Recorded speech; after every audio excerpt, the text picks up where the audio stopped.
ए Gauri little star Raghu राजा बना रह बबुआ इनकर एकदम अलगे स्टाइल बा जोड़ा नहीं खे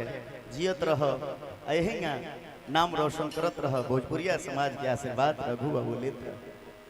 कि हमरा चरा पको दो तू साईं पिया केहू दूसरा पमरी हो ना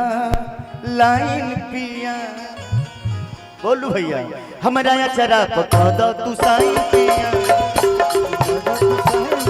केहू दूसरा पमरी हो ना लाइन पिया।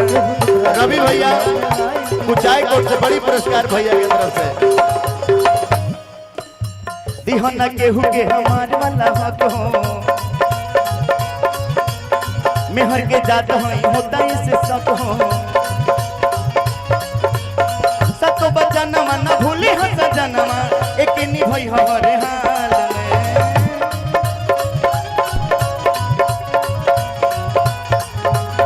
सतो बचनमा न भूली हंस जनमा एक निभई हर हाल में एको चुम्मो ले जा गाल में संगे दिलो ले जा रुमाल में एको चुम्मो ले जा गाल में संगे दिलो ले जा रुमाल में एको चुम्मो ले जा गाल में संगे दिलो ले जा एको चुम्मो ले जा गाल में संगे दिलो ले जा एको चुम्मो ले जा गाल में संगे दिलो ले जा